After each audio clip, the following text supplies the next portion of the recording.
Bonjour Marc, merci de nous accorder un peu de votre temps pour parler de ce combat d'UFC qui va venir entre notre Français Cyril Gane et Jon Jones.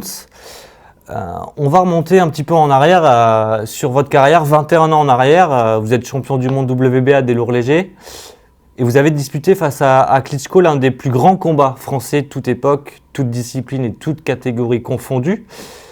Quand on signe un combat comme ça, on a conscience que c'est le combat de toute une vie ou pas? En tout cas, je pense qu'on a conscience parce que qu'on signe un combat comme ça, parce qu'on le veut, on l'a désiré, peut-être après au début sans y croire, parce que il faut déjà gagner des combats pour y accéder. Donc il faut tout un apprentissage. Alors, moi en plus, à l'époque, j'étais un lourd léger, donc 90 kilos, il a fallu que je prenne un peu de poids pour monter dans cette catégorie, il a fallu que je batte d'autres adversaires des poids lourds pour atteindre Klitschko. Donc il y a forcément un stress, une envie, parce qu'on se dit c'est un défi, et après est-ce qu'on va gagner ou est-ce qu'on va perdre, c'est le jour J qui le dit ou pas. Est-ce qu'on peut se préparer mentalement à disputer un combat pas comme les autres? En tout cas on essaye, est-ce qu'on peut se préparer mentalement? Je pense, en tout cas on essaye, puisqu'on s'est fixé des objectifs. Et je pense qu'on s'y tient, donc on se concentre sur quelque chose en se disant que ça va être énorme. On se fait tous les films qu'on peut se faire dans la tête justement pour se dire, après c'est aussi un stress supplémentaire, mais je pense que on a besoin de ça. Est-ce que avant d'affronter une légende, est-ce qu'il y a parfois des moments de doute où on se dit est-ce que j'en suis capable en fait finalement? Et bien sûr, est-ce qu'il y a des moments de doute forcément quand vous avez fait un entraînement et que l'entraînement peut-être s'est mal passé, vous avez pris plus de coups que d'habitude, donc vous posez des questions, quand vous vous sentez un peu fatigué, après une séance de mise de gants, même d'entraînement, vous dites mais est-ce que je serais vraiment capable? Et quand je serais devant lui, alors vous vous posez la question, c'est un peu pervers, hein, en disant mais ça c'est juste l'entraînement, alors mais quand ça va être le combat, comment ça va être? Enfin, c'est plein de films. Et comment on fait pour faire partir ces doutes? Le lendemain, on se remet au travail, on veut faire encore plus, c'est plus dur, et après, le mental va avec, donc forcément, mais je pense qu'il faut ces moments de doute pour pouvoir justement encore plus travailler, mieux travailler, pour essayer d'accéder à ce que vous voulez. Et ce combat, là, on se le dispute dans sa tête plusieurs fois avant le jour J, on se le fait, on y va comme ça? Non, bien sûr que ce combat, on se le dispute, on se le refait, on se voit rentrer sur le ring, comment je vais être, on fait plein de films. En tout cas, moi, je me suis fait plein de films. Il est grand, il est comment je vais faire et comment je vais... Mais à un moment, je pense qu'il faut peut-être arrêter de psychoter, mais des fois, c'est le cerveau, malheureusement. Il y a l'action, il y a le public, il y a la peur de perdre. Et alors, on se fait plein de films, et puis après, vous savez, quand vous montez... Quel conseil pourriez-vous donner à Cyril Gane qui, lui, s'apprête à affronter Jon Jones, considéré par beaucoup comme le meilleur combattant de l'histoire de l'UFC? Je pense à ce niveau-là, j'ai pas de conseil à lui donner. Je pense que il doit faire ce qu'il a à faire et il sait ce qu'il doit faire. Je veux dire, c'est son moment, c'est son jour et c'est le combat. C'est le combat je pense qu'il souhaite, parce que là on parle de l'ultime combat pour être champion du monde. Donc c'est à lui de voir. Donc je dis que le meilleur gagne. Il va se battre donc pour la ceinture des poids lourds. Il a échoué l'année dernière contre Francis Ngannou. C'est une seconde chance donc, et les opportunités sont rares. Il a quand même aussi une sorte de pression en se disant c'est peut-être la dernière fois. Mais forcément, je pense. Et puis en plus, il tombe contre un adversaire qui n'est pas un vrai poids lourd. Donc qui n'a pas boxé depuis 3 ans. Donc je pense qu'il doit avoir aussi tout ce stress et la peur de mal faire et on a toujours peur de perdre parce qu'on ne sait jamais, un combat n'est jamais gagné d'avance. Donc bien forcément il a un stress, mais je pense aussi il a le métier, il sait ce qu'il doit faire, ça doit le motiver parce qu'il a aussi fait un combat il a fait un combat après John, après Ngannou où il a gagné, il a bien gagné, donc il doit être aussi rassuré. Je pense qu'il s'est bien entraîné. Et puis combien de championnats du monde qu'on peut faire? Aujourd'hui, c'est l'ultime combat qu'il doit faire pour devenir champion du monde et ensuite pour le défendre. Donc je pense qu'aussi, il y a aussi ça, cette force, elle est décuplée et je pense qu'il va être bon. Alors justement, monter en lourd. Vous l'avez fait pour disputer ce combat contre Klitschko. Est-ce que justement, comme vous me l'avez dit, vous êtes le 3e à disputer un championnat du monde poids lourd français. Est-ce que c'était un objectif, un rêve quand vous avez commencé la boxe? Non, pas du tout. Au contraire, moi, je voulais juste être champion du monde. Je rêvais d'être champion du monde, comme tous les gamins, ils rêvent d'être champion du monde. Et aussi, vous savez, l'appétit vient en mangeant. Donc, à un moment donné, vous combattez, vous gagnez des combats, vous commencez à prendre un titre. Et je suis devenu champion du monde en 2002. Et forcément, après, vous dites, mais pourquoi pas? Je vais faire peut-être comme Mike Tyson, il a réunifié les ceintures. Moi, c'était ça le but. Réunifier déjà les ceintures de ma catégorie. Donc, ce que j'ai fait. Et puis un jour, après, vous dites, mais il y a peut-être aussi un exploit à faire. Donc, vous regardez un peu dans la courbe de ce qui s'est fait.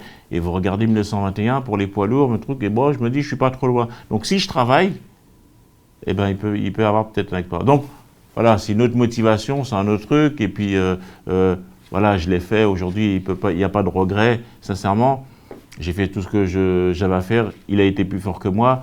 Et puis, mais c'est la vie. C'est le sport. Et Jon Jones, l'adversaire de Cyril Gane, il va disputer, on l'a dit, son tout premier combat en poids lourd. Vous avez connu, vous, cette prise de masse pour monter dans la catégorie reine. C'est quoi le plus dur quand on monte finalement de catégorie? Après, alors, forcément, vous suivez des spécialistes, un nutritionniste, etc., qui va vous aider, qui va vous accompagner, un docteur. Mais après, c'est aussi le préparateur, c'est la vitesse que vous allez avoir, parce que vous prenez du poids, pour forcément, peut-être vous allez être plus lent. Donc, il faut aussi faire le même travail pour justement ne pas perdre cette vitesse. Après, c'est l'équation de tout ça qu'il faut que si vous travaillez bien, si les choses se passent bien, et vous allez réussir. Il y a aussi le souffle, parce que puisque vous avez pris du poids, donc forcément la condition peut-être n'est pas la même, donc il faut que tout suit. Mais c'est intéressant, après il l'a fait, je pense qu'il n'a pas fait du jour au lendemain, forcément il faut du temps, il a pris le temps pour le faire, donc si là aujourd'hui il fait ce combat, c'est qu'il est prêt. Jon Jones, à son prime, il était imbattable. Mais on l'a dit tout à l'heure, il n'a pas combattu depuis 3 ans. Est-ce qu'on peut s'absenter aussi longtemps et revenir aussi fort que l'on était? Eh ben, là, il y a deux problèmes, forcément, parce qu'il y a cette montée en poids lourd, parce que c'est pas un vrai poids lourd, et il y a ces 3 ans. Mais alors, moi, je vous dis, si en regardant l'histoire, comment il s'appelle, Léonard, avait pas boxé depuis 3 ans, il rencontre Marvin Hagler, et il le bat. Donc après, voilà, c'est le suspense, justement, du sport en général. Je ne sais pas dans quelle forme qu'il va être, mais je voudrais bien voir ça. Et justement, quand on est en face, comme Cyril Gane, est-ce que tactiquement, on aurait intérêt à faire durer le combat, justement, pour essayer de l'avoir à l'usure, sachant qu'il n'a pas combattu depuis longtemps? Je sais pas, après tout dépend, je ne sais pas après la stratégie qu'il a vue avec son entraîneur, mais je ne sais pas si on se fixe une stratégie en se disant il faut faire durer le combat. Je pense qu'il faut justement peut-être essayer d'abréger le combat le plus vite possible, parce qu'on ne sait pas la condition, on ne sait pas aussi même si on va tenir aussi. Donc on ne sait pas aussi alors voilà, il y a 2 adversaires qui ont 2 stratégies différentes.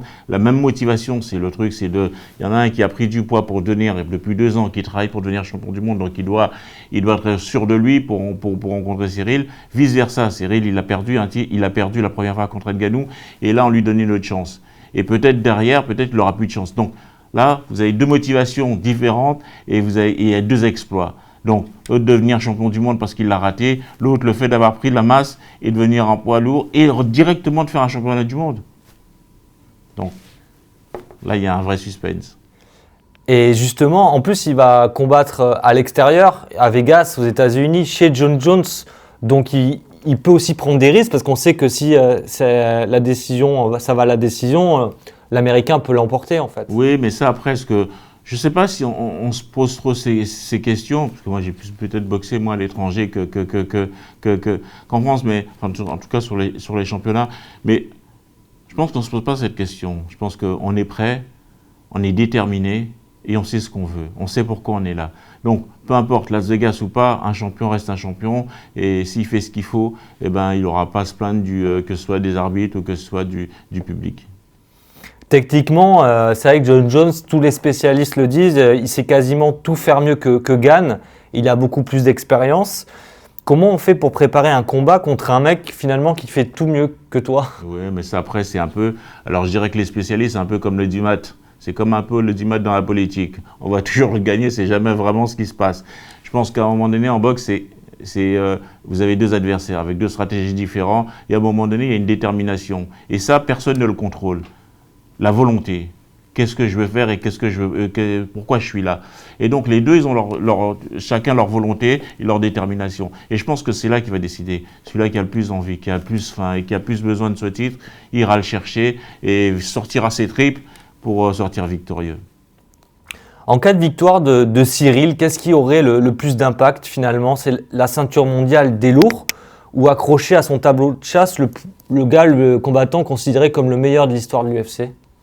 Je dirais déjà, peut-être, on dira les deux, puisque s'il prend cette ceinture mondiale, déjà, c'est ce que je pense qu'il a toujours voulu, parce qu'on combat toujours pour arriver au summum, et le summum, c'est quoi? C'est la ceinture mondiale, et en plus, il aura à son palmarès, cette personne, John, où tous les spécialistes le voient perdant. Donc, je pense qu'il a double motivation, justement, à pouvoir, à se battre et à se motiver à gagner ce titre et à faire mentir tous les sceptiques.